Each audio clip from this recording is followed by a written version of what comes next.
दोस्तों आज का हमारा टॉपिक है why generator voltage is always 11 KV. Power generation 11 KV पर ही क्यों? मतलब कि हमारा जो भी पावर स्टेशन होता है वह हमेशा 11 केवी पर ही जनरेट क्यों होती है? हमारे इस पावर स्टेशन में कितने वोल्टेज जनरेट करते हैं? वह वोल्टेज होते हैं मतलब के 11 किलो वोल्ट। आखिरकार सवाल यह आता है कि 11 केवी ही क्यों, ना कम ना ज्यादा। लेकिन दोस्तों हर जगह पर 11 केवी पावर जनरेशन नहीं की जाती है। कई जगह पर 25 केवी है और दोस्तों कई जगह पर 20 केवी भी पावर जनरेशन की जाती है, लेकिन ज्यादातर जगह पर 11 केवी पर ही पावर जनरेशन की जाती है। तो दोस्तों ज्यादातर केस में 11 केवी जनरेशन करते, तो इसका जवाब मैं आपको डायरेक्ट बताऊंगा सिस्टम को इकोनॉमिकल रखने के लिए।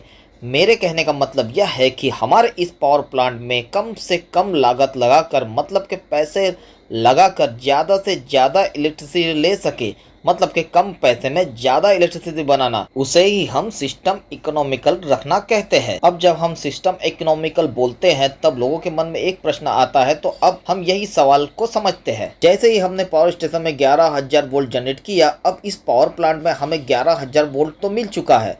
अब हम इस 11,000 वोल्ट को हम इस सब स्टेशन में ट्रांसफर करते हैं। अब इस सब स्टेशन में ट्रांसफर करने के लिए हम ये ऐसी बड़ी बड़ी ट्रांसमिशन लाइन को उपयोग में लेते हैं। यही ट्रांसमिशन लाइन जो दूर दूर तक इलेक्ट्रिसिटी को ले करके जाती है। आपने देखा होगा कि इस ट्रांसमिशन लाइन के वोल्टेज 11 केवी न होते हुए वह होते हैं 400 केवी या तो 220 केवी, और यह काफी ज्यादा हाई वोल्टेज होते हैं। अब दोस्तों सवाल यह आता है कि हमें ट्रांसमिशन लाइन में 400 केवी या तो 220 केवी ही भेजना था, तब हमने यहाँ पर इस पावर प्लांट में 11 केवी की जगह पर 400 केवी या तो 220 केवी क्यों नहीं जनरेशन करते हैं? और अगर हम 11 केवी से ज्यादा पावर जनरेशन कर देते तब हमें यहाँ पर ट्रांसमिशन लाइन पर ट्रांसफॉर्मर लगाने की भी जरूरत नहीं होती।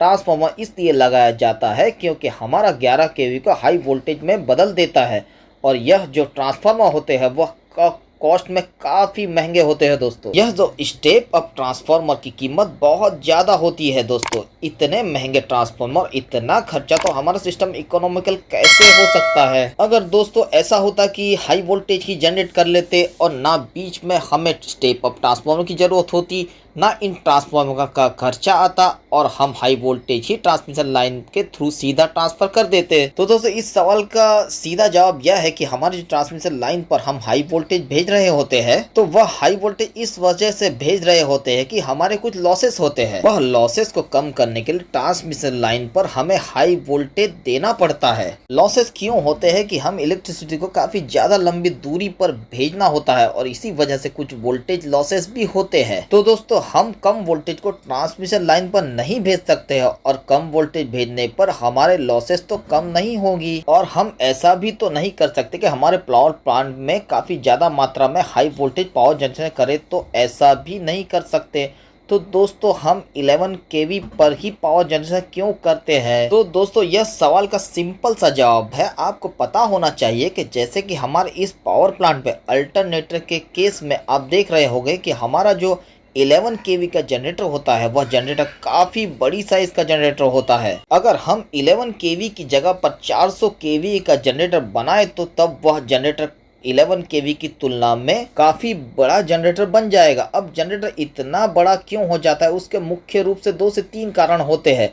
एक, हमारी जो आर्मेचर की वाइंडिंग होती है उसके टर्न्स बढ़ जाते हैं, और दूसरा कारण यह होता है कि हाई वोल्टेज जनरेटर होने के कारण, वाइंडिंग बड़ी होने के कारण हमारे इंसुलेशन प्रॉपर्टी भी बढ़ जाती है। इसकी वजह से जनरेटर की साइज भी बढ़ जाती है। यह कारण तो दोस्तों ठीक है, हम कोई बड़ी जगह पर इस जनरेटर को रख देते तो हमारा 400 केवी पावर जनरेशन का कोई ये 2 बड़ा रीजन तो नहीं हुआ। 400 केवी का जनरेटर ना यूज करने का और भी कारण है। अगर जनरेटर इतना बड़ा बन जाएगा, इसकी वजह से इसके अंदर का रोटर है, वह रोटर भी काफी बड़ा हो जाएगा। तो दोस्तों इस बड़े से रोटर को घुमाने के लिए हमें काफी बड़ा टरबाइन लगाना पड़ेगा, और इसके अलावा इस टरबाइन को घुमाने के लिए हमें टेक्निकल पावर का यूज कर रहे हैं, वाटर हो या स्टीम हो, तो वह भी हमें काफी ज्यादा लगेगी। और जैसे जैसे हम इन मैकेनिकल एनर्जी को बढ़ाएंगे वैसे वैसे हमारी जो कॉस्ट है वह भी बढ़ जाएगी। तो इसी वजह से हमने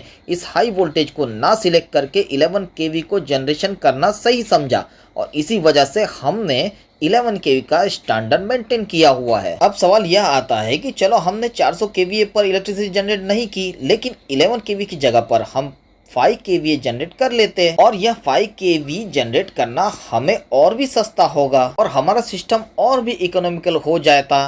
अब हमने 5 केवीए क्यों सिलेक्ट नहीं किया, क्यों 11 केवीए ही सिलेक्ट किया? तो इस सवाल का जवाब यह है कि जब भी हम पावर की बात कर रहे होते हैं तो यह जो पावर है वह मुख्य तौर पर वोल्टेज और करंट का ही रिलेशन है। इसमें पावर फैक्टर और इफिशिएंसी भी आती है, लेकिन मुख्य तौर पर वोल्टेज और करंट का रिलेशन होता है। अगर हम यहाँ पर पावर को जनरेट कर रहे हैं काफी कम वोल्टेज में जनरेट कर देंगे तो इस वोल्टेज की वजह से क्या होगा कि हमारे जो करंट की वैल्यू है वह वैल्यू काफी बढ़ जाएगी। अब इस करंट की वैल्यू काफी ज्यादा बढ़ जाने की वजह से हमारे जो कंडक्टर है वह कंडक्टर की साइज भी बढ़ जाएगी। कंडक्टर का मतलब है कि वायर जो वाइंडिंग में यूज होता है, इस वाइंडिंग की साइज बढ़ जाएगी। वाइंडिंग की साइज बड़ी होने की वजह से हमारा रोटर भी भारी हो जाएगा और रोटर भारी होने की वजह से हमारे टरबाइन होते हैं उसे भी काफी मेहनत करनी पड़ेगी और इस टरबाइन पर जोर पड़ेगा और इस टरबाइन को घुमाने के लिए काफी ज्यादा मात्रा में ऊर्जा भी खर्च होगी। तो दोस्तों इन सभी प्रॉब्लम को रोकने के लिए हमें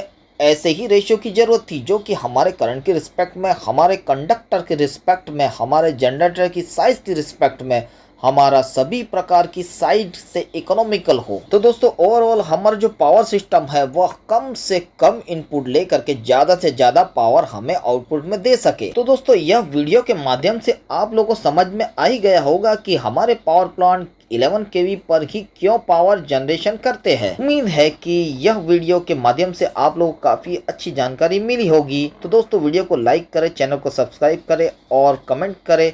वीडियो देखने के लिए आप लोगों का बहुत बहुत धन्यवाद।